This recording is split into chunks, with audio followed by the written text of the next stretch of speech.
Hey everyone, welcome back to the channel. So today, May 25th, 2021, is a very important day. Why is that? Well, today, the first of several Eglinton Crosstown tram vehicles was delivered to Scarborough via truck for testing on the surface section of the new Line 5 subway surface line here in Toronto. This isn't actually all that far from where I live, so it's a pretty exciting thing to happen.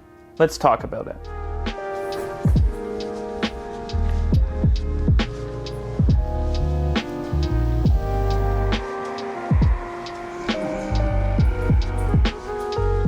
If you're not sure about Line 5 Eglinton, make sure to watch my demystified video up here, which kind of breaks down what the line is in a nice short demystified. Essentially, it's a low-floor subway surface line, half subway, half tramway, and the line operates low-floor Bombardier Flexity tram vehicles, which are very similar to those used on Ion in Waterloo region.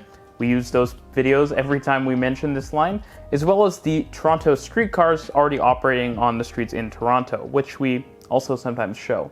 Now, as it turns out, these trains actually have some things in common with the Ion trains and some things in common with the streetcars. What is that? Well, much like the Ion trains, they use the same body shell and door layout, so doors are on both sides, unlike the TTC streetcars. But like the TTC streetcars, and unlike the trains in Waterloo, these trains have a single cab, they're unidirectional. Now, to be clear, the Eglinton Crosstown line does not have turning loops like other streetcar lines, and instead, trains will always operate in service back to back. So you'll have at least two trains in a single set, allowing you to have two cabs, one on either end, with no cabs in the center. You already see operations like that on other light rail systems, like the Portland Max, for example. So train delivery happened during the middle of the day today, though if you're watching this on May 26th, there'll also be a delivery around the middle of the day today as well.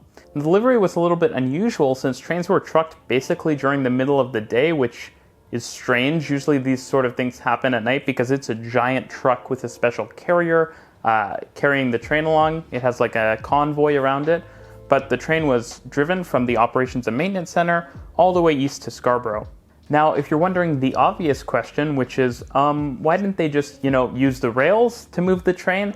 The tunnels and rails aren't completely finished as far as I know, and so moving the trains through the tunnels was not feasible, and so instead, trains were trucked all the way around. To be clear, the eastern section of the line is almost entirely done. The surface stops are basically all finished.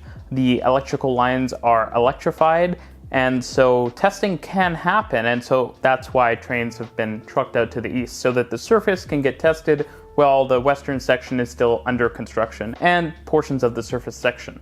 Now, to be honest, it's really cool to see the same trains which have been passing by my condo on the back of a train, finally on the streets of Scarborough. The truck essentially rolled up to the track on the surface section, put down a ramp, and then the train slowly worked its way off the back of the truck. The train then was towed for a while and then was under its own power using that electrification and rolled its way down to Science Center Station, which is an underground station, where the trains will be stored. So that's kind of a bit of a unique thing that they're going to be doing. Overall, well, everyone knows my opinions on the Eglinton LRT. I'm still really excited to see trains finally operating. It's super exciting, and transit expansion is transit expansion, so I think everyone can take this one as a win. Thanks for watching the video today. I'll see you in the next one.